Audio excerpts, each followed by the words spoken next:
What's going on, everybody? Welcome back to another episode of the League Report podcast. We're back. Blake, Ty, Carl.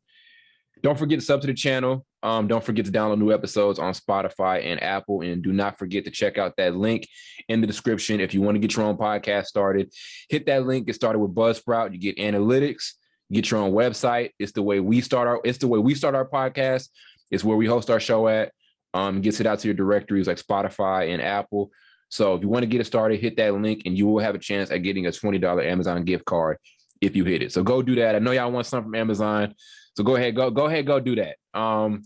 So to get things started, my first question for the day, I want to ask Blake this because we talked about it last night. Do we blame Jimmy Butler for taking that three-point shot last night in Game 7? No, I don't. I mean, he had been having a good game all game. You know, that's basically, of course, that's not really his shot, but still, if you got that opportunity, I mean, you take it, I guess. I'm not mad at it. So, I mean, either way, even if he, I would have rather he drove to the bucket, but I mean, you down by what, 2, you got like 17 seconds left. He's basically wide open in transition. I can see why he took it. I'm not mad at it. I mean, it's wide open. So, My thing, well, one, I wouldn't say it was really wide open. I say it was a contested 3 in transition. But what I will say is, he was wide open. Was he? Let me go back and look. Yeah. He was open. I don't know why though. Why do nobody there? He was open. Al Horford was the closest dude next to him. And Al Horford was backing up. Yeah, he was the closest person next to him. And he was like a couple of feet away from But him. I understand why he shot it because Al Horford's like 7 feet. Say he would have drove the ball, Al Horford could have swatted that shit in his mouth. So it's like, I don't know. Yeah. It's a two. I like the shot. He just missed. It's one of those shots. I remember we were watching the tournament, and then Caleb he had the big game, I think, in the Final Four. So when you're on fire, I can't blame you for taking certain shots because now some shots may not be smart, but I can see why you take certain shots because you're on fire. So you want to kind of keep it going. You're feeling it. You got that rhythm. At that point in the game, Jimmy Butler had done so much. Okay, yeah, it was kind of open. I mean, Horford did kind of contest it later. I'm kind of looking at the highlight now. But I see why he pulled up and took it. And it was kind of a thing. Everybody's coming up with a thing where they're saying he didn't want to go to overtime, X, Y, and Z. I think it was a shot saying, hey, I'm in rhythm. I've been hot all game and all series. I'm going to go pop it. I don't think it was in his mind to say, I don't want to take this overtime because I'm too tired or whatever. You know what I'm saying? Yeah, no. He wasn't thinking it. No, he would. He wasn't thinking hella people saying that. I'm like, I don't think that was going through his mind. Yeah. He was literally just thinking, I want to win the game. He wasn't thinking about no damn overtime. He was just thinking, I want to win the game. I'm going to take a shot. But he has to realize he's played the whole game, so his legs are shot. So that shot going to be harder than he thinks it's going to be. Yeah. Very true. Very true. But like I said, I ain't mad considering everything he did. I know he had a couple of off games, but the significant thing about it was he was hurt. Like, that's the thing. He played hurt a good amount of that series, as did a lot of guys, but he was like probably the most injured out of all the stars in this series. So it was great to see him do what he did. And we've had the conversations before about if we think he's a top 10 player or whatever. I think he is. It's solidified now. To me, there's no debate. I think last time we talked about it was like in the bubble, and then it was kind of a debate. Now I don't really have an argument, against him. I don't know where you guys kind of stood on it at that time, but to me now I think he's kind of solidified it. No matter what he does in the regular season, your numbers are jumping up from the regular season to this in the postseason. This is where it all matters. Like there are guys who can do it in the regular season who can't do it in the postseason at all. That lost their top 10 spot because of that. An example, who am I going to say? James Harden. I mean, that nigga, I don't think that nigga top 10 right now, is my opinion, because of his inability to do it in the playoffs.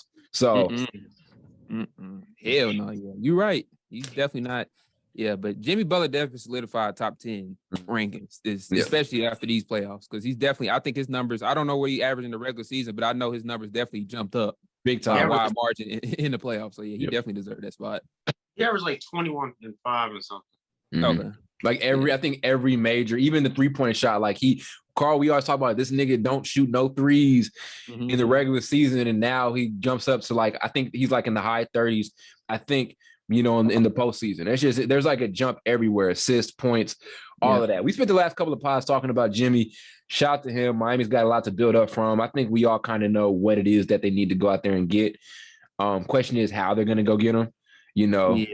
Yeah, they thought Kyle Lowry was going to be the answer, but obviously he played decent in a couple games, but in some games he was awful. So it balanced out to just I don't know what he did in that series. But they probably need another player. We thought Kyle Lowry was going to be that player to kind of take him over the top, and he hasn't been. We thought Victor Oladipo was going to help him, and he's just been helping on the defensive end, but they still lack offense at the end of the day. Very true. That's true. I remember thinking, remember the whole Kyle Lowry to Philly thing. Like I remember us thinking that he was going to be the answer for Philly's issues. Remember the whole thing that they need another shot creator out there next to like Tobias Harris and whatever. And just looking at him now, he's just not the same player that he was. We could say it was because he was hurt. Good amount of the season he wasn't there, so we didn't really get to see. Like early in the year, I remember it was kind of like, oh, this is what he could bring to the table. He's a much better distributor than what Goran Dragic was in the past. But like I said, we never really got to see the full Kyle Lowry effect. So yeah, they're going to need another guy out there, whether it's Beal, which I don't think is going to happen. Whether it's why is this man sipping his bottle? Like I don't know. I tried not to look at him though. Like a little kid. But anyway, drinking it with two hands. I forgot what I was about to say. Yeah, but Jimmy, I don't know. Yeah, like you said, he played great in them couple games that he didn't play great. I think he had like 9 or 10 points. Yep. They might have would have won the series if he played like he played the last 2 games. Very true. Probably. Hey, Carl, real quick. Ty, what is this? What is this? What are you talking about? What you was just doing? What is that? Drinking my water? No, because it looked like you had a cramp in your hand or something while you was drinking. Shut up, nigga. Go ahead. Yeah. I was so confused. I'm like, this is literally how he grips the water bottle. This dude. He gripped the water bottle like he throwing a baseball. Oh, that's like a knuckleball. Right. Yeah, that's real funny. So shout out to Miami. There obviously now there's like the whole who's that second guy gonna be. So there's Brad Beal as a name out there. There's the Donovan Mitchell thing. My whole thing with the Donovan Mitchell thing is we can talk about as much as we want. I don't know if Utah is ready to just give up on him yet. I don't think it's time for them to give up on him. We talk about how many guys are expendable in Utah in the first place. But I don't know if you give up Mitchell, we're talking rebuild. And I don't think they're at that place right now. I just think they're just a couple of pieces away from actually being a legit title contender. So Mitchell's out. I mean, there's a whole Joel Embiid thing. I don't think that's going to happen. Maybe maybe in a couple of years when he's a free agent. But they'll give up Mitchell. Yeah, they'll definitely give up Gobert. I think you were saying they'll definitely give up Gobert before they give up Mitchell, in my opinion. Yeah. But I'm looking at, you mentioned Bradley Beal, Donovan Mitchell. I'm still looking at Dame because Miami still has some draft picks. Now, they would have to give up a whole lot. Like, Tyler Hero is clearly gone. Yeah. Who else would be going? Victor Oladipo, Kyle Duncan. The whole team would be gone, basically. Yeah, Blake said Duncan Robinson. Yeah. He a throw-in. They don't even play him. He was a fan the whole series. He got in a couple, but yeah. He did. He making $20 million not to play a lot. I wish I could. He was a fan. He was a fan that whole series. I don't even know why he was on the bench. He was a cheerleader. That's what you're saying? I wanted to get that far because they got on. They got on the court at some point in time. Yeah, halftime. Yeah, I think it was the defense thing. He doesn't play much defense or whatever because I think Strus is like a better defender than. Oh, that money. True. I mean, but we always talk about paying like a dude for like a bunch of money for a specific skill. Like Bertans is getting damn near that amount of money. We talk about Rudy Gobert for just being able to defend, getting a shit ton of money for just that one skill that he's got. So that's the tough thing about it. I think Duncan Robinson, you give that. I think you give that money to a 3-and-D guy. Right, Duncan Robinson is not a 3-and-D. He's a 3-point. He's a off the catch 3. You know what I mean? He's not going out there guarding anybody. So, yeah. I like Duncan Robinson. I don't have a problem with him, but I just you getting paid a lot of money, bro, just to get you collecting DNPs during the conference finals. That's just weird to me. Yeah, and then it was a lot. And I was going to say, it wasn't his fault, but even, when he was playing this season, he was, subpar. It just wasn't his normal self, And my thing is, if you're getting paid for that specific role, I get nobody's perfect, but you've got to perform that specific role at a high level every single time. You know what I mean? Mm-hmm. So, yeah. Yeah, he's making 20. Probably you better making a little bit more than 20 million. Probably 21, 22. His whole contract is worth, just a little bit shy of 100 million? Mm-hmm. I think it's 85, if I'm not. Something like 85, something like that, 90. Mm-hmm. I remember when he signed it, Blake, he was like, hell no. I remember you was like, Just to shoot. Yeah. You gotta be he careful. Would be in that deal for sure. You got to be careful with those one skill contracts, dude. You really have to be careful with that because then you find out these guys are limited and other things. Like I just go back, right? Yeah, it's 5 year, 90 mil. But yeah, no, you go right back to Rudy Gobert again.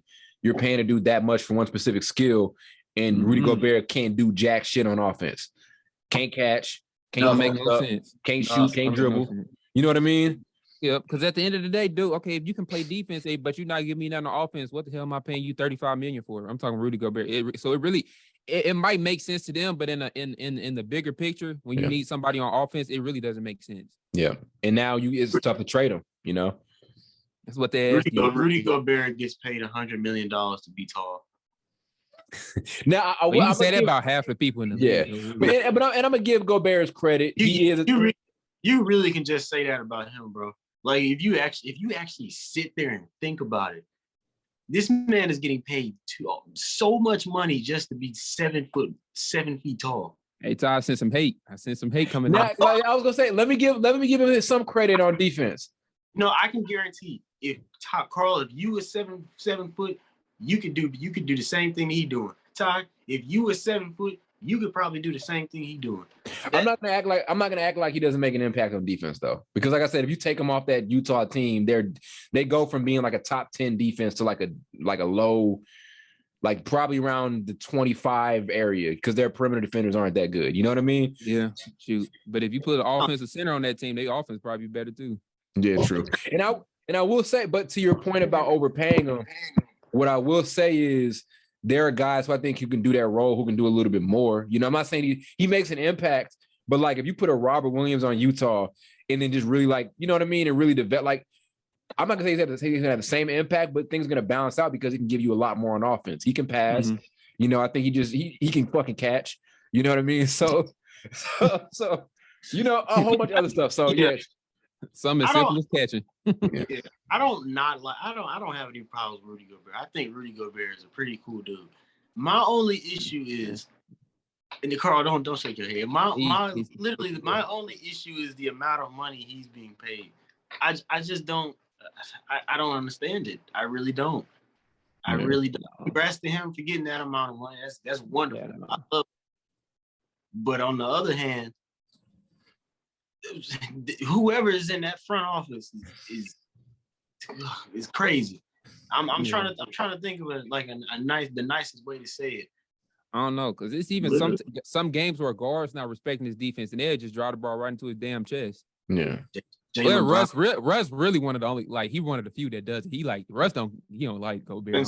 Dinwiddie went out. Jalen Brunson went out, and James Brunson like barely 6'1". Yeah. So, yeah. I mean, I love Rudy as a person. Great guy. Yeah, as if we know him. Yeah, he's a little dumb to me. Go ahead. My thing is, but it's funny how he brought it to Rudy Gobert. We got it from Miami. It's funny how we had the conversation that who Miami needs to get to shitting on Rudy Gobert. But like I said, there are guys out there who can help him. They're in a great position right now. You're one win. You're pretty much a shot away. You're a possession away from getting to the NBA Finals, pretty much. I don't know what would have happened if they would have tied the game. I don't know what would have happened from there, but a lot to build from. And there are some names out there, some shot creators that can help. It's going to kind of take a lot, though. A lot of guys are going to be moved off the roster if you're talking about trying to get a guy like a Donovan Mitchell or whoever else you're looking at. I don't know how possible the Bradley Beal thing is, because now you're kind of relying on him to turn down a monumental amount of money. And to me, that's just not going to happen. I doubt it. I'd be surprised. We can come back to this clip of me saying this. He's not going to turn it down. So we'll see. Yeah, he'll probably miss out on $15 million going to Miami or something. If they did like a sign and trade, it'll probably have to involve another team too. So it'll be a whole lot of things that have to happen for him to get traded and sign with Miami. Yeah. What do you say, Blake? I think it will. I think it might happen. I won't say will, like a definite, but I say it. I think. What's the percentage on it? Like, what would you give it chance of happening? About 40%, I think. Damn, that's high. I'd say like 12, if that 10. But I would love to see, and y'all know that's one of my favorite players. I would love to see him go somewhere else because he's around 30 right now. and he's one of them. He's one of the best shot creators in the NBA. And so I like what Washington has right now. They're not on like a path to go like they're on a path to be a playoff team, maybe in the East. But I mean, if you want Russell Westbrook back, I'd be more than happy to give him to you. Hell no. Y'all ain't giving him up. Thought you was a super fan. I thought you liked Russ. I was gonna give him back to your ass. But you know what though? Quick, I'm glad you brought that up because this is just random. The Lakers are planning on keeping Russ. Is what that just came out from Bleacher Report today. I'm done. That's no. I get why, but it's too big of a risk. I understand why they're trying to keep, but they don't understand. I don't think they understand how big of a risk that is. But also, nobody wants them, so that's why they're keeping them. So let's not act like that's not why they're keeping them. They're keeping them because they can't get rid of them. True. Putting a little bit, Carl. It's stupid. It's plain stupid. That's what it is. It's not stupid if you can't get rid of them, though. They don't have no choice. Apparently they can't. It's like having a car. You didn't put that big ass down payment on it, and you can't sell the car no more. That's what happens. Yeah, it's tough. It's tough, and but like I said, I'm with keeping Russ because I really didn't think the issue was obviously he could have played better, but I think it was a rhythm thing. I think it was a rhythm thing. It was a coaching and rhythm thing. It was hard to make those three guys fit. I don't know if Darvin Ham's gonna get it done. We can kind of move on. What's his name? Darvin Ham. We ain't gonna talk shit about Darvin. We ain't gonna talk shit about that man. But yeah, no, we'll come back to the Laker thing a little bit later because I still want to talk about the finals and all that stuff. But all in all, shout out to Miami for a great season. They're going to be right back in the mix next year. This wasn't no fluke shit like we had last playoffs where they got lucky. No, they earned their way. I remember people were trying to illegitimize them back in the bubble. You know what I'm saying? I said back in the bubble, this is a team, if you put them in any other playoff year or whatever, they can still do the same shit, So they proved it. They proved it this season that they can still win, in an environment, that some people see as legit. Because like I said, a lot of people thought they was full of shit back in the bubble or whatever, And also think about the point that they were missing. We talk about shot creators. They were missing Tyler Hero. That's 20 points a game. You know what I'm saying? That you're just not going to get back. So, shout out to them. Shout out to them. They suffered injuries, all of that. Miami's going to be in a good spot next season for sure, without a doubt. Yeah. For Miami, I'm looking up Bam Adebayo's numbers. I'm trying to see if he probably could have played. He definitely could have played better. Game 2, he had 6 points. Game 4, he had 9 points, and then game 6, he had 10. And then game 7, he only had 10. So he probably could have. Yeah, he had 10. He only had 10 in game 7. But he only had 4 shot attempts. He's kind of it's a weird mix. It's really to the 4 shot attempts thing that you mentioned, like a lot of it was Robert. Like I would see him dribbling circles in the paint and then see Robert Williams and then dribble out. You know what I mean? The crazy thing is, I think the games that he had 31, 18, 25 were the games that Robert Williams might have not played. Yeah. They were. Yeah, they were. Yeah. Okay. Robert Williams a beast, and that's basically what that shows. Completely took him out. This series kind of made me question him a little bit. Like, I don't know. I don't really, I know he was an all-star before, but I don't know if he's like a guy that I look at. He's kind of a weird player to evaluate right now. You know what I'm saying? Yeah. He's clearly above average player. Yeah. But is he a constant all-star type of player? That's my question. Or is he second best on my team type of guy? Second or third. He probably third. Yeah. He ain't second. Second best, you ain't gonna win with him second best. Because he's just not. I mean, he averaged 20 this year, so it's not like I'm not saying he's clearly a good player. But I'm just saying, like, is he a type of player you can count on him to be a multiple time all-star each year? It probably can because in the East, he can do it. But I don't know. I don't know how to view him as a player. I'm like you. It's kind of hard to. He's good, but he's definitely not like give him like a first option. I'd say like what Carl said. It's probably because he's 6'9" and undersized at the center. That's probably what it is. If he was 7 feet, he might be a little better.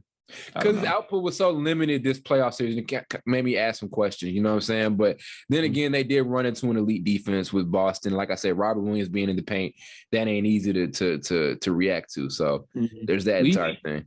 We're about to see if Boston gonna be one of the best defensive teams of all time in these finals. Yeah, if they win, they can solidify themselves as one of the best playoff teams in history. I mean, defensive playoff teams in history. Yeah, that's true.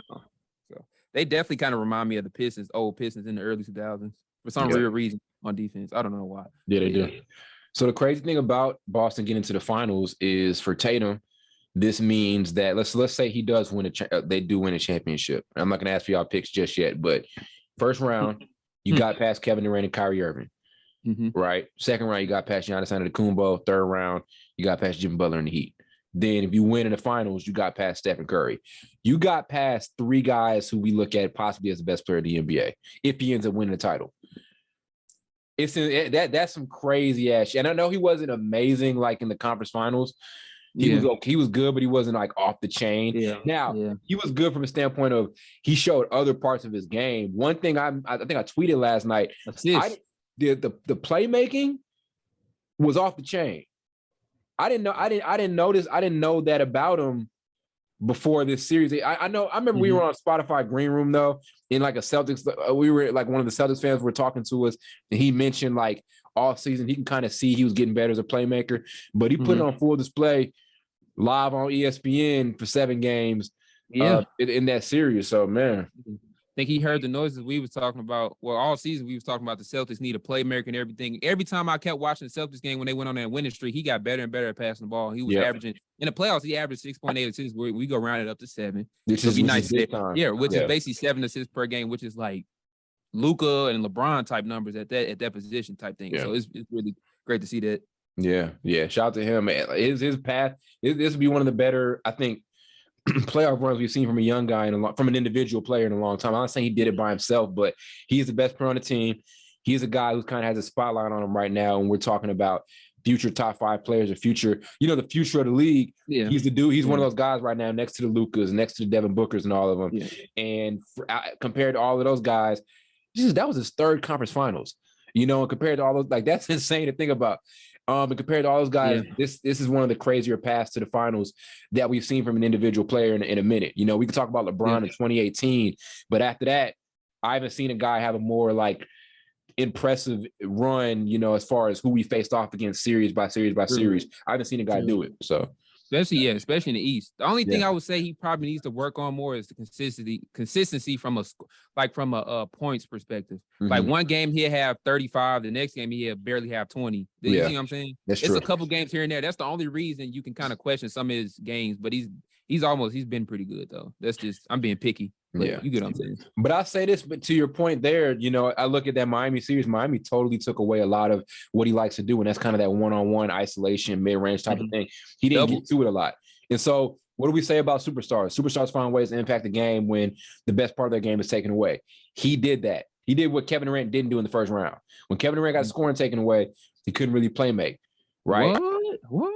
Tatum went and got 7 assists a game when they took away a lot of his, a lot of his comfort zone. So I'm gonna say this I could be wrong when I say this. That could have been Steve Nash's coaching too, because Kevin Durant did bring the ball up a lot too. So that's easier for a defense to set up to kind of get you if you're bringing up the ball more and you got to get in the post, you got to do all that. But sometimes Marcus Smart would bring the ball up and get the ball to Jason Tatum in the post. So you kind of have somebody to help him out. So some of that is kind of might be a coaching.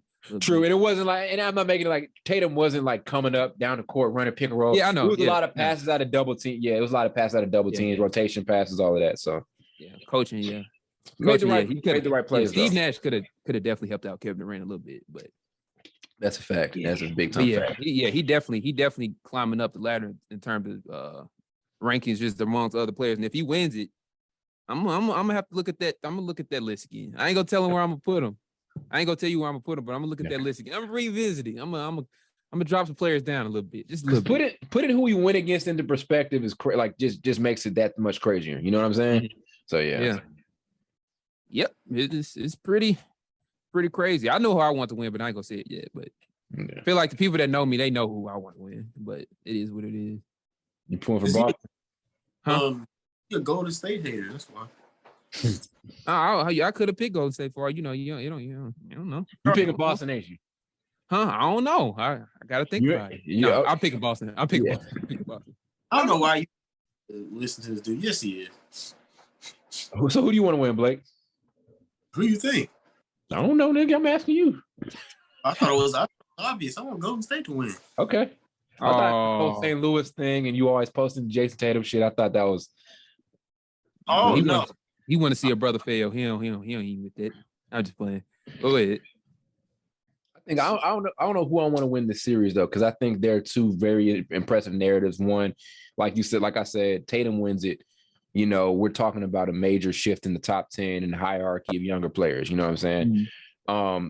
Steph wins it, then everybody's gonna do like if he's not already best point guard of all time, best player in the league. That's going to be the new conversation. Golden State wins it with kind of three different mini eras within the dynasty, right? So you got the pre-KD years, the Kevin Durant years, and then the post-KD years. There's that entire thing.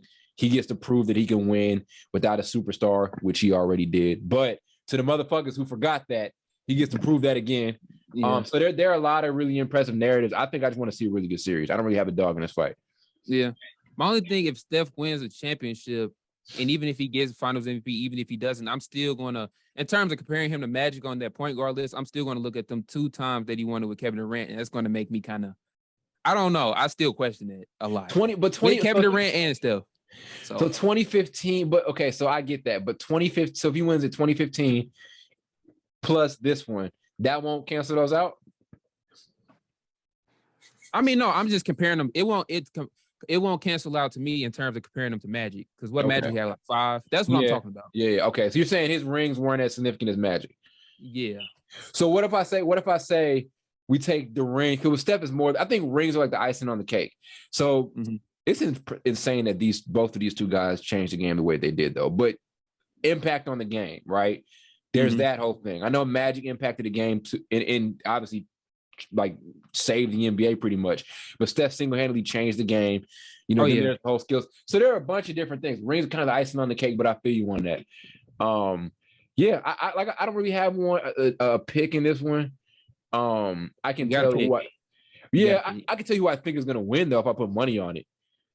Golden State. You gonna say Golden State? I say Golden State. Come on. I think I go with Golden State, but it's not like a given. Like I think a lot of people coming into it like it's 100% gonna be them. It's gonna be a blowout type of thing. That's not the deal, because remember Memphis gave them a tough time without Ja. Now I know. I'm not gonna say it's gonna be a blowout, but I'll say it'll be. What? I think it'll be pretty close, but I'm not gonna say it's gonna be all. They're just gonna, So Boston got home court, don't they? Yeah. Do they? Because Golden State was the 3 seed, weren't they? I gotta look it up. Tom might get it before me. I'm a fast typer. NBA standings. Okay, they were second. Yeah. Okay, yeah, I got it. Nope, I beat you. I got you. Fuck. Boston got home court. Yeah. Yeah. Boston, because you don't want to play in San Francisco, but you sure as hell don't want to play in Boston. Not at all. Game 7. Not at all. And I'm gonna take back. I remember I just said Golden State played shitty against Memphis but still won. But Memphis was able to give a tough series without Ja. This team's obviously different between that time and now. So like they got way more rhythm, way more confidence. It'll still be tough. I think the defensive matchups and what Boston's gonna do on that is gonna be very interesting, because there's no motion offense like Golden State's motion offense at all.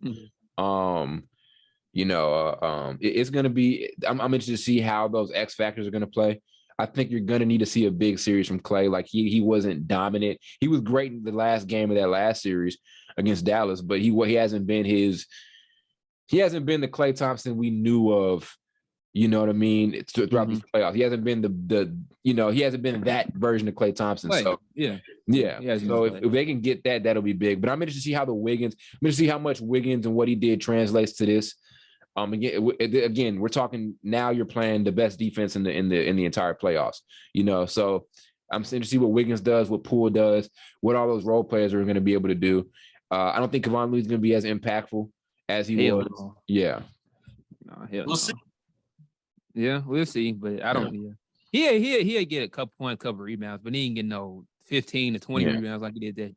A couple games in a row, but no way is Boston gonna let themselves get murdered like Dallas did on the boards and all of that shit. I'll tell you this though, if the Warriors got a chance to have a closeout game at home, you might as well kiss it goodbye, because they don't lose a closeout game. No, they don't.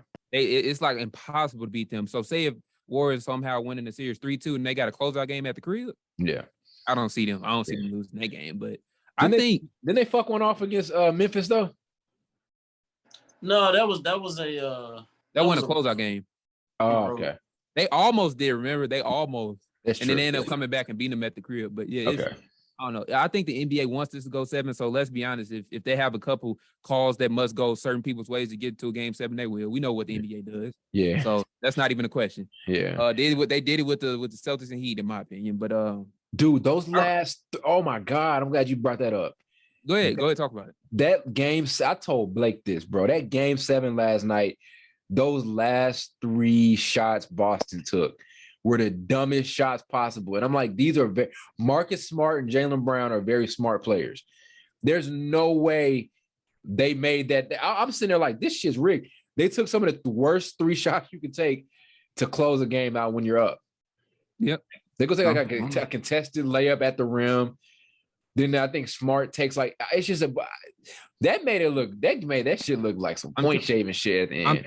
I'm telling you, believe it. I don't know if you know what over under is, but it's basically the point totals. That's basically what it is. NBA players be aiming for that shit sometimes. Yeah. So don't be shocked if they trying to get to a certain amount of points for one of their homeboys to win a bet. It sounds messed up. I don't want to dry snitch. I just did though. Cheat for the homies. What are you trying to call? I just snitched, bro. They finna come get you, boy.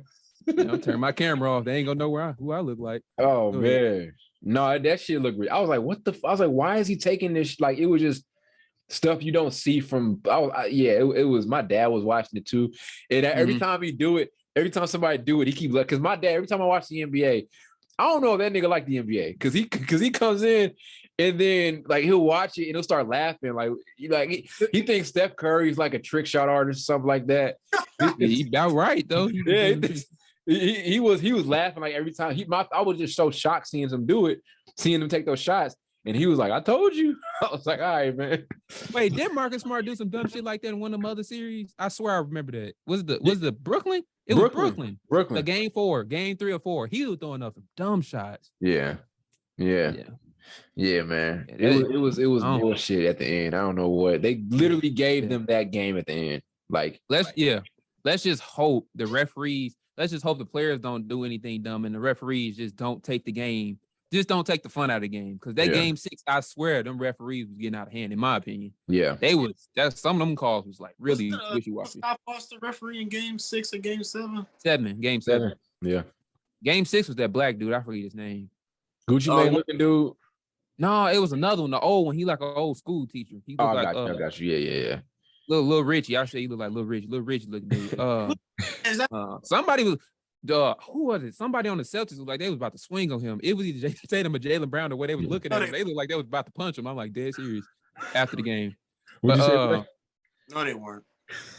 Yeah, they weren't. They best, but they don't want to hit nobody. But he looked like he was about to hit him. Yeah. Ain't nobody from the fight ref. I'm trying. You know what? I wouldn't mind seeing a ref get down with a player one of these days. Oh, it wouldn't even be. Some of them refs kind of big. That one that look like Gucci Mane to get down with a player. Yeah. That little ball head one too. He'll fight a player too for sure. Start rapping with him and shit. You said huh? You said the refs look what? I said some of them refs are bigger than what you think they are. I'm be honest. Not all of them little. Not the Blake. Oh my God. This dude is I was gonna ask you all. So I was gonna ask you, bro. I was gonna ask you all which team is gonna have the X factor? Like, what's the X factor? What's the X factor player of the Warriors, and what's the X factor player of the? I can't even say it. X factor player of the Celtics. No, good question. I think for Boston it's gonna be Rob Williams again. And then for Golden State, I think it's gonna be That's a good question. I don't want to call Draymond Green an X factor because he's like clearly like one of the. I can't call him that. I can't call him X factor. I say Jordan Poole. I say Jordan Poole again. It's gonna be all hands. We got a funny dude in the bottom. Yeah, I'm sitting there wondering what he's laughing at. He laughing because I couldn't like figure out a way to put the X factor into a sentence. I was messing it up. But you say Jordan Poole for the Warriors? Jordan Poole, yeah. And Wiggins too. I mean, it's like those guys are gonna have to be impactful again. But I think Robert Williams from Boston, just simply based off the fact that Dallas they lost that series a lot, obviously because Luka. I don't want to say Luka didn't have any help, but one of the big reasons was no, because then I'm taking credit away from guys who actually play. There are guys who had good games in that series next to him. Last two, that was terrible. you can cut it off at Spencer Dinwiddie and maybe Jalen Brunson. Yeah. But still, all in all, I think why Dallas got murdered was the entire rebounding thing and the in the paint stuff. Yeah. And having Robert Williams is going to do a lot for Boston. His impact will be huge. We saw it in, my bad, but we saw it in Miami. When he gets there, it's a completely different series, so. And the other thing to me is dudes be thinking they Golden State. I be trying to tell people, you're not Golden State. You're not going to be able to beat teams in a 7-game series with threes. Only Golden State can do that. Yeah. Stop trying. I don't know why people don't get that. They were starting to look like Houston out there from like 4 years ago to me. You talking about Dallas? Yeah, Dallas was literally looking like Houston with all the threes they kept taking and missing. Yeah, so, I agree. Yeah, but Blake, but Blake, who's your that's stupid. Blake, who's your X factor for the Celtics and then for the Warriors? Warriors probably. I'll say Jordan Poole. I'll say Jordan. I'll go Jordan Poole. I go Jonathan Kuminga too, depending on how much time he gets coming off the bench. I think game 5, he had Steve Kerr had him, Moses Moody. I think he had like that whole second rotation out when they were down by like 20 and they got the lead down to 8. So Jordan Poole, Kuminga. I'll say Wiggins too. Wiggins, he needs to step up because he came. He's got 3 X factors, nigga. You about to name the damn starting bench, the bench, the whole bench. I had one more. They gonna name the coach next. Yeah, Steve Kerr, he X factor.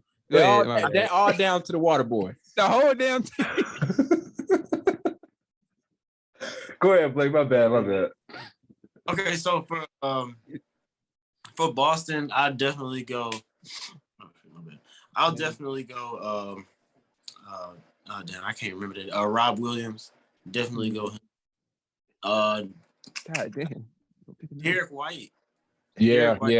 I think he's been kind of non-existent a little bit. He's not really doing what he's normally doing. I think he needs to have. He came alive and like he had a couple. He made his impact. Yeah. Made some threes. Yeah. He need to take the headband off, but he made some threes. Yeah. But I'm just playing. I think he's due for a big game.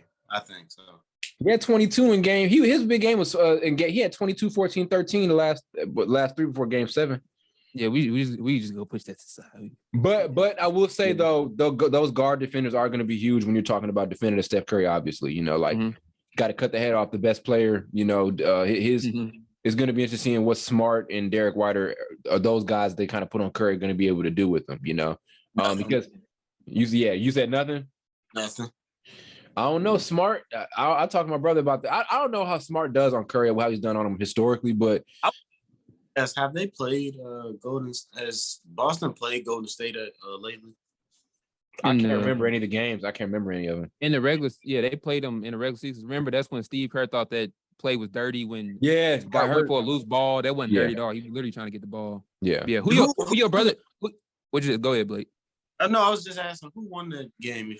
They split them. Boston won that game, but they split the season series. Who your brother go think win? Who your brother think go win, Ty? Golden State. He's a Golden State fan. Yeah. Damn it.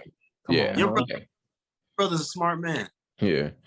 But but I think this series is going to come down to the big. I said the biggest narrative obviously is the Stephen Curry thing. And if he's able to prove himself again, and that's going to be kind of dependent upon, and for Boston to kind of put it to respond to that, it's going to come down to what their guard defender is going to be able to do with them. So. You better prove yourself. No, I'm just playing. He got wiggle room. He can lose this and still have wiggle room. Yeah, and let's keep it a buck too. Curry should have a Finals MVP. He should. There's no reason he really should. Yeah, because literally LeBron, even though Iguodala was playing some solid defense on LeBron, was still averaging 35, 10 and 10. Yeah. I never understood that because I guess he did. Now them first couple games he didn't play great, but he did come alive those like last 3 or whatever. Yeah. So but. That was the NBA saying, hey, we care about role players. We care about the guys. We care about defense. Yeah, we love defense. Yeah, the guys who don't do shit on the stat sheet. That was them trying to say that. Like, just give the dude the MVP. Look at the player that lasted the longest. Iguodala not even playing. He just on the bench. No, I'm just playing. Yeah. But I'm just playing. I'm like, unlike Blake, I'm gonna pick one player per team. I'm not about to pick like 5 dudes. Yeah. So for the Celtics, I would say Grant Williams is actually, I think he's going to be the X factor. If he can knock down them corner threes like he knocked down against. He was knocking down a lot of them. I think which game was that he hit a lot of them? It might have been 2, but if he can knock down a respectable amount of threes, I think he'll make the series different too and teeter towards the Celtics more. Yeah. And then for the Warriors, I'm gonna say Andrew Wiggins. Yeah. That's who I'm going to say because he can really he one of the few dudes on the team that can get you 20 points, but also can impact the team on the defensive end. Yeah. Facts. To your point, my bad, cutting you off. To your point about Andrew Wiggins, kind of funny how we kind of go from he's an all-star, and then after that we kind of doubted why he was an all-star, and then once again he's proving that his value to this team again. Yeah, you know what I'm saying, in the playoffs. Kind of funny how that entire narrative kind of went. So, but why we think like that is he's been giving us a reason to think. She's been an all-star because he still is iffy. He have a great game, bad game, great game, bad game, great game, bad game. Yeah. Bad game, great game. So, very true. So that's how that works. I was gonna say for the Warriors, I was gonna say Toscano Anderson, but I was just gonna be playing. They should if he could get some way to like get some clock or whatever, it'd be great. But I don't know if he will with Kuminga and Moses Moody playing, so he probably won't. I hope I'd like to think Steve Kerr probably play Moody and Kuminga over. I think. Yeah. Bielika too, just because he can stretch the floor. Yeah, no, I don't know. I definitely think Moody should get. I thought Moody should have got way more playing time during the season. You know what I'm saying? He was in the G League like half the season. Yeah. He averaged 30. I remember Bielisa lit the Lakers up that first game. I was like, Bielisa, he could be a big piece. I said, watch this later in the season. He ain't gonna be playing nothing. I was just playing. Yeah, looked like it's true. But look who's in the finals and look who's not. Oh yeah, that's true. I can't say nothing about that. Yeah, we'll see next year though. It'll be a good series. A lot of different X factors and a lot of different. It's going to be a chess match. I think you get an elite offense against an elite two-way team and elite defense. Both teams are great on both ends. Like I say, you're not getting this far without being able to play defense. So I'm interested to see how it all works out for sure. Yeah, I'm pretty sure the Boston is first in defensive efficiency and Golden State is second. Think so? Yeah, I'm like pretty sure. Especially in the regular season they were. I know that for sure. Yeah. So yeah, we got two chess matches against each other. Let's see. I don't know. My thing is I just don't know. Marcus Smart is a great defender, but I don't know if he's really going to be able to. He might bother Steph for like the first couple of games, but I think Steph will figure him out like he's always done with great defenders. I don't think anybody on this Celtics team can truly lock down Steph or Clay, to be honest with you. And it's not going to – I don't think Boston's going to play a lot of man. I don't think there's going to be a lot of man-to-man being played this series. I would hope they don't. Yeah, this whole playoffs, I feel like there's been way more – rightfully so. This whole playoffs has been way more zone ran than man-to-man. Personally, I think I could be completely wrong. From games I've watched, I feel like I've watched more zone defenses in the NBA this season than man-to-man defenses. I've seen them. That's kind of the thing to do right now. Yeah, you know? They switch so much. They switch everything. So but I don't know. But if you can handle a kind of lockdown KD, you can do it anybody. So true. That's what I'm saying. Don't be surprised if you can lock down Kyrie. Let's be honest. If you lock down Kyrie a little bit, you can lock down anybody. Yeah, and Smart needs credit for what he did to Kyrie. He kind of put a stop to Kyrie in that first round. Basically after the first game, Kyrie was like he really couldn't do anything. Yeah, like these dudes, KD and whatever, they might have had 25 points, but they missed like 20 shots. So it's really points don't matter. Steph is better than Kyrie, so I mean, I wouldn't. I get what y'all saying. He is, but let's not forget. He ain't no easy check. He ain't no easy check. When he let's I don't know if Kyrie was still in the playoffs and then I don't know. I just know when Kyrie faces Steph Curry in big games, I know who comes out of the winning. Okay, I'm not going to discuss it, but you know what I'm talking about. But Kyrie is consistently that was 4 years ago, Carl. Kyrie has consistently outperformed Steph and Curry in the final. Yeah, a whole lot. That's 4 y'all hanging on to something 4 or 5 years ago. Okay, Kyrie, come on to the Lakers, bro, so we can prove Blake wrong in the Western Conference Finals. Just come on to the Lakers, so I can give me another jersey, and we can prove him wrong. You said we holding on to something 4 years ago. I mean, we are 4 or 5 years ago, maybe even longer than that. All right, man.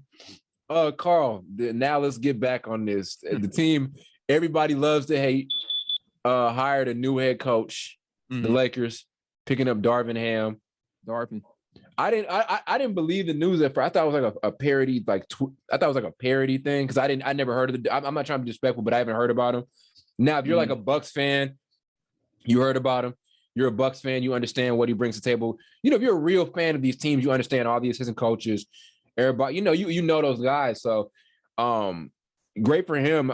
Another black head coach on a major team. Yeah. So shout out to that. I mean, I'm trying to think. I mean, we had let's name some of the black head coaches in the NBA today. There's Udoka in Boston. We had Dwayne Case, but they ran him out of there. Yeah, they did ran Dwayne Casey out of there. But we have Udoka in Boston. So now we have Darvin Ham, another obviously a former assistant in Jason LA. Kidd. Yeah, Jason Kidd in Dallas. Yep. Mm-hmm. So I mean, thoughts on the hire, Carl, based off of what I don't know how much research you've done on Darvin Ham, but I kind of have some things they've said about him. So thoughts on a lot of people said great things about him, so I can only think great things. Nobody said anything bad. I just don't want them setting him up for like failure, which this job kind of seems like that. Because like I feel like some dudes sometimes when they give a head coaching job to a black dude, sometimes they set him up for failure, but sometimes it doesn't. Like when Willie Green took that job. Yeah. But when an assistant coach sees that as a chance to get their head coaching job, so they're not going to reject it. Yeah. So like case in point, Willie Green, I thought they set him up for failure, but he actually turned out pretty good, and they're going to be great next year. We think. I forgot. Yeah, I forgot. You never know. Blood. Yeah. How did you? His name is Willie. How did you? Okay, whatever. Yeah.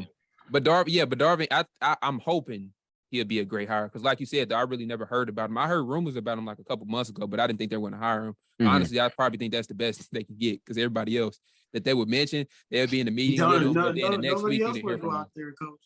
Yeah. So that's what it was. Because I remember my bad. I remember Mark Jackson. His name faded away quickly. I remember Quentin Snyder faded away quickly. What's another name? Terry Scott faded away quickly. Which I'm glad about. Yeah, Howard. He ain't coach. Well, Jawan Howard, I don't know why you want to coach. I don't even know why that was the name that came up. Yeah, Michigan, living life. Don't come here. Yeah. But go ahead. Yeah, that's all I want to say. So they say they were impressed with his toughness, which is totally different from Frank Vogel. We always kind of talk about. I want to say players don't respect coaches, but I think that was kind of a thing. Some of them don't. Yeah, true. But I think that was kind of an issue was him kind of managing those guys and they said Ham was they kind of like his toughness. He has a history of coaching star players, championship pedigree. He actually coached on the Lakers staff before from 2011 to 2013. Yep. I mean, you think about some other people that came under Coach Bud, Taylor Jenkins, Quinn Snyder, Kenny Atkinson. So there are some good signs as far as like you look at assistant coaches, like I said, Udoka. We can go name a bunch of guys who came from under these great head coaches. Like there's a success story with that. Udoka came under a great, head coach and all of that, and was on the staff before. So the assistant coaching thing becoming the head coaches. That may be the new wave right now because there's so much success. Like Steve Kerr, I think was an assistant coach. Obviously Udoka. You kind of just go down the line. There are just a bunch of guys. Kidd. I mean, he was a head coach before, but kind of got his reps in as an assistant. I'm kind of observing a little bit with LA. Then he's back on the scene as Dallas head coach. So that's the new way right now is getting the assistant coaches to do the head coaching job. So shout out to him. I'm interested to see where it goes systematically. I'm interested to see what they do with trying to implement better. Because the thing right now is how do we get Russ to fit with Anthony Davis and LeBron James? That's the thing right now. And that's a tough question to answer. But that's the goal. So the question is what is he going to do to get that done? I don't know. Yeah. I'm just still looking at this thing like you got a small forward and you got a power forward / center Anthony Davis because we know he don't like to play center. Yeah. So I'm gonna call him whatever he wants to be called, and you just pair him with Russ that can't shoot. Before it happened, I guess we thought it was going to be great. Like I did, I admit it. I thought it was going to be great, but obviously it's not now. Everybody did, to be honest with you. But Russ shot definitely decreased. I don't know how you're going to fix this. Yeah, I don't know. I guess you can try to hide Russ. That's the best thing. That's what I think, or just have him play a lesser role. You know what I'm saying? And but the problem is he gonna want to do that? He gonna have to. He ain't got no choice at this point. He ain't got no choice now. If you all recall, he was experiencing some back discomfort because he said he wasn't accustomed to sitting for that long. Yeah, so he gonna have to get used to it until he proves us otherwise. He can make a damn shot outside the damn circle. What you call that little area, the little circuit area, little charging thing? What they be called? I can't even think of it. But if he can shoot the ball, you talking about the restricted area? The restricted area. I sound stupid, yeah. But if he can't prove us that he can prove to us they can make a jump shot, then he can talk. But until then, no, he gonna have to take whatever you can get. Yeah, I mean, there's the whole, I think, small ball thing. They've had small ball lineups, and then, I mean, I don't know. There are a million things that they can do. They're versatile enough to play completely small and have Anthony Davis as a small ball five, and then kind of let Russ, attack more, give him more space to attack, and kind of do that. I don't know the answer to that fixing the Russ thing. That's why that's why these guys are head coaches and I'm not. Yep. But yeah, that's the goal right now for him. And so the question is he the guy who can figure that out? It's one thing when you have these great characteristics, but the thing with any Lakers coach is trying to make Russ feel with LeBron and AD, because there's still belief out there that Russ is still this quality player. And he's not far removed from being a quality player at all. Like the last great Russ season was in Washington, where he helped get him to the playoffs, and they climbed from like a really shitty start. And I'm gonna give him credit for what he did that season. So it's not like he had a bad season, but it's not like Russ just can't get back to what he was. Yeah, and I know, but that season was so bad. Like it's bad. Like us saying it's bad, it was worse than that. Like it was. Yeah. Like I've never seen a player of his caliber like hit the side of the backboard, hit the damn post behind the backboard. Some of them shots is impossible to miss that damn bad, but he found a way, I guess. So I don't know if you all even seen this video. I remember he tried to alley-oop the ball to himself in pre-games. He hit behind the shot clock. Yeah. I don't even know how you do that, but it is what it is. I don't have a choice to keep him, so I'm gonna have to we're gonna have to figure it out. So it's like, if you really just dumb it all down, it's not that Russ is bad. It's just, I know he missed a lot of shots, he didn't shoot it well, but how many times was he put in a position to be his best self? I still don't think it's a good fit. Well, it's clear. No, it's clear. Then there's that reality too. But my thing is, I don't want to jump on the Russ. Not saying y'all are saying it, but I don't want to jump on the Russ's ass train. You know what I'm saying? No, I just don't think it's a good fit team. Yeah. He ain't ass. He just not. Yeah.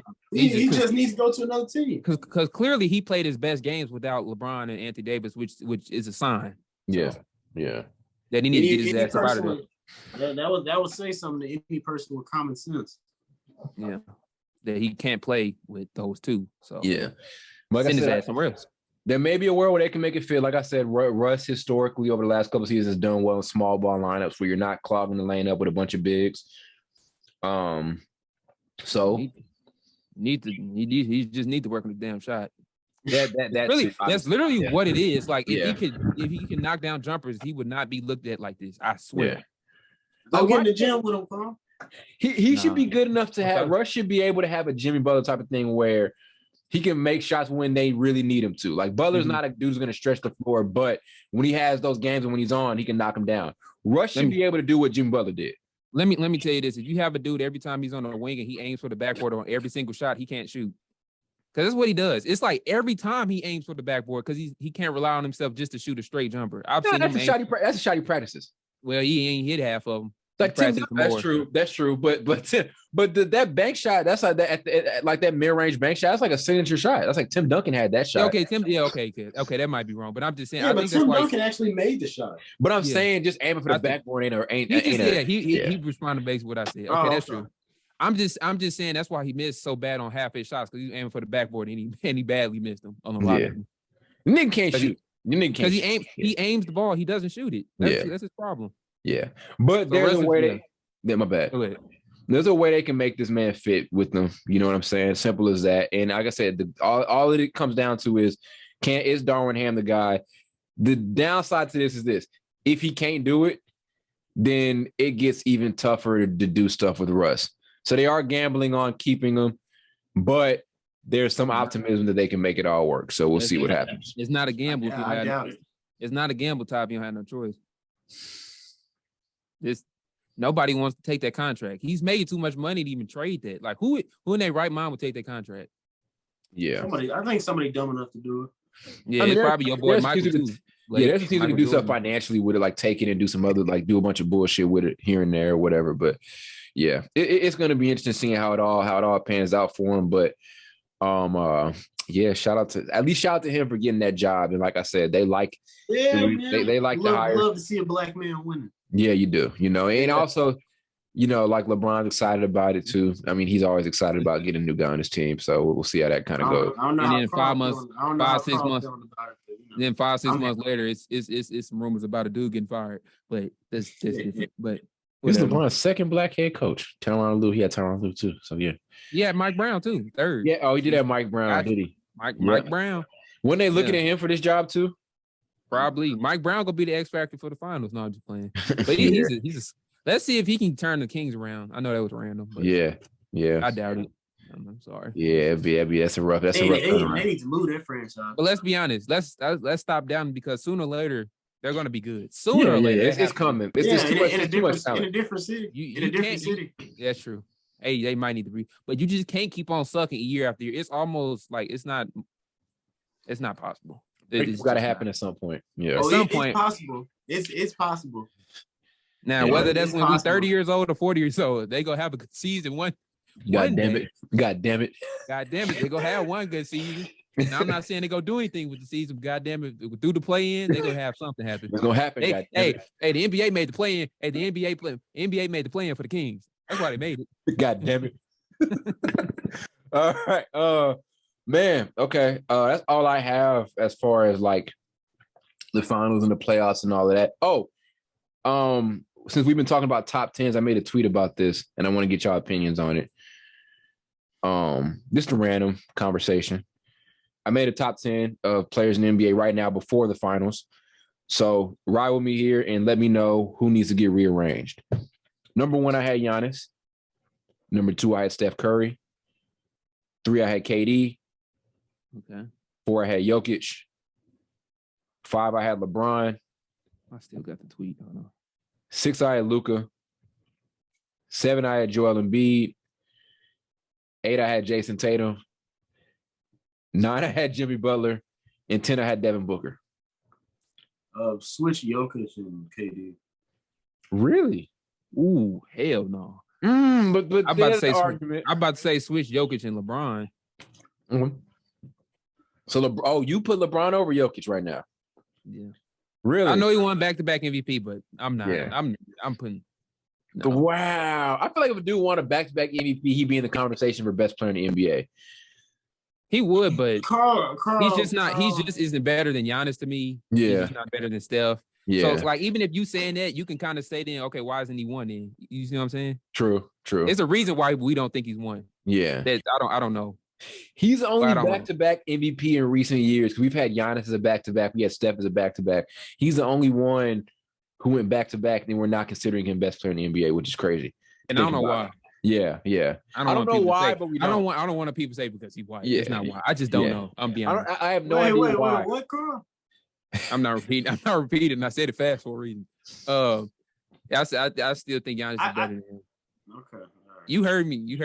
I was just making sure. I was just making sure what I heard.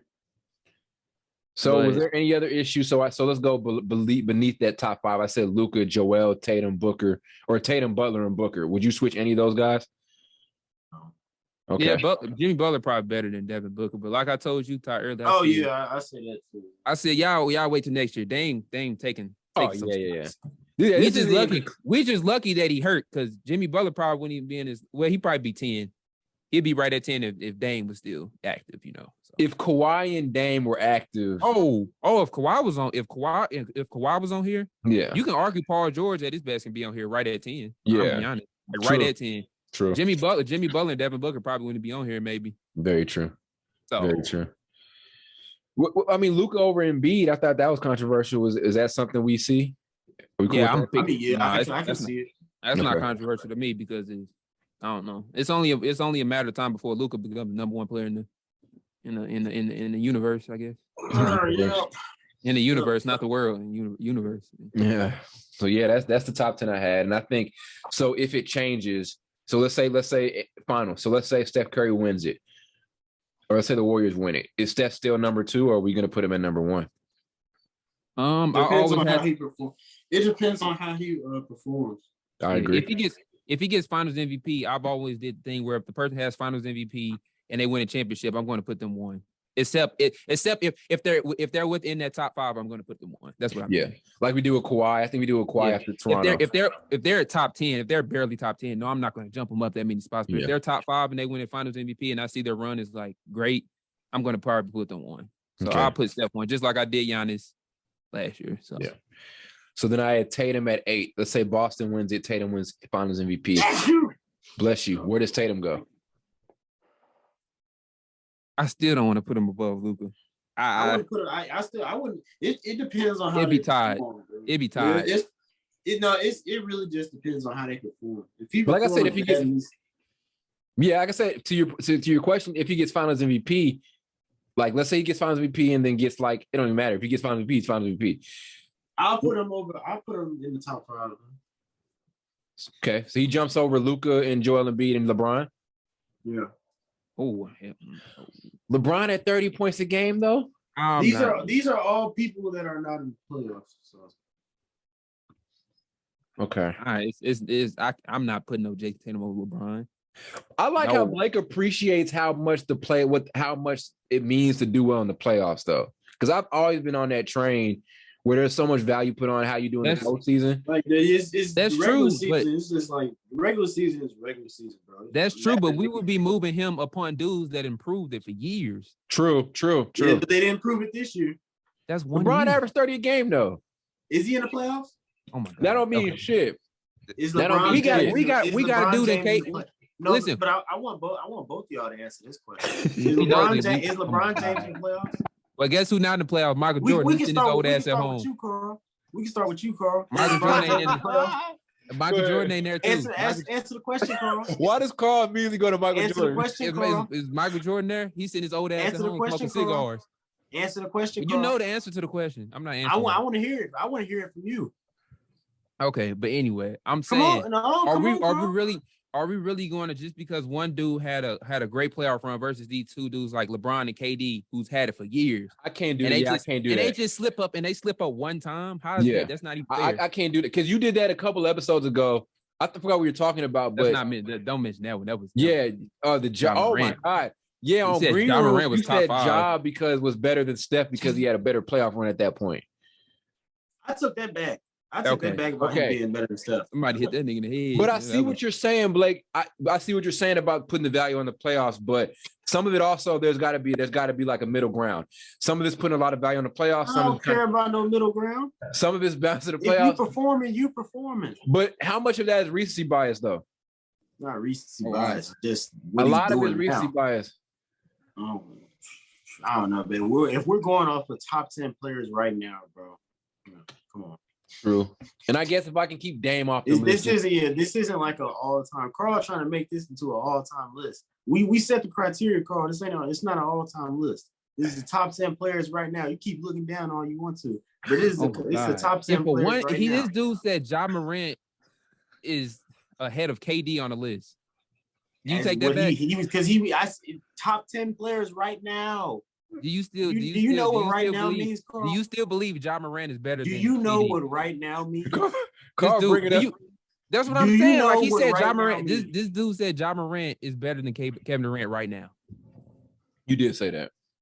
That's insane. He was playing. Yeah, I believe that. You are so damn. We're gonna bring this back. Cut this episode. No, you can cut this episode. That's terrible. He said that bullshit, and he actually believes it. And I double down on it too. You out your mind. That level, I don't care. I don't care. He joking right now. So anyway, I'm being serious. That is terrible. Yeah, it's terrible. Let's sum it up. I don't care. Y'all can wipe that old dumb look off your face. I don't care. So let's sum this up. All in all, I see the value you're trying to put on the playoffs, and I agree. I even take it as far as thinking that I think you give league MVP to somebody. I think give league MVP after the postseason's over to see how dudes play in the postseason. Because I was about to say the same thing. Because I think regular season MVP is bullshit because so much bullshit happens in the regular season. Half these guys aren't playing, all of that. But a lot of it is recency bias. I'm not going to say Tatum is better than LeBron after LeBron's coming off a 30-point per game season and LeBron is... That's ridiculous. You know what I mean? That's ridiculous. And I can't ever say Ja is better than... I can't say Ja is better than... He wasn't available half the playoffs, and I can't... Even so, I can't... It's rare that I can... It's only one dude who played a limited amount of years in the NBA that I can think is going to jump up a bunch of spots over these vets, and that's Luka. He's literally the only one. You know what I mean? So I think... I see what you're saying, but some of it is recency bias. Some of it is. You know, it's a lot of it is. A lot of it is. I don't care. So I'm gonna put the picture in like this. So you got you have your second-year player that just made the playoffs, right? And say you have this veteran that's been making the playoffs for years and he has a couple rings. This dude comes in and you can say he had a better playoffs than that dude. How automatically we just gonna say, oh, he's better than him? Yeah. That's very recency bias. You can't do that. I feel like we already had to have that debate. Like, so let's go with Kawhi and LeBron, right? We were already having that Kawhi LeBron debate before he won. When he won it, that's when he jumped up. Years before. Yeah. You know what I'm saying? We weren't having a Ja Kevin Durant conversation ever. That's what I'm saying. I mean? So yeah. You just bumped them. You just bump. I can't do that. We had to have already had that conversation to where we're like, okay, if he does this, then like Tatum and Luka, like we're already having that debate right now about those guys. That's debatable. Yeah, that was debatable because Tatum plays defense and Luka doesn't. So that's why you can get me in that argument. Yeah. But he literally said he took the Steph one back, but he said Ja Morant was right now was better. I said right now he was playing better. No, you said he was better. You didn't say play better. I said right now he was playing better than him. No, you said he was better. Playing better and being better is two different things. No, he said it was better. Yeah, because ahead of him in the top ranking. I can play better. Like Ja can have a better game than KD, but that don't mean he's better than KD. Right now. They're gonna right now. They're gonna be on your ass. They're gonna be on your ass. I don't care. Oh man. Tough on this camera. That's all I'm saying. They can type all they want. Ty, tough on this camera. Blake versus the fans. All right, man. That does it for this pod. Don't forget y'all to sub to the channel. Don't forget to download new episodes on Spotify and Apple. Leave comments. Please leave comments. And I'm definitely linking this argument. I'm definitely going to link the argument. And don't forget, if you want to start your own podcast, check it out. Description, Buzzsprout. Hit that link. Get your Amazon gift card. And we're going to see you guys on the next pod. Lost his damn mind, bro.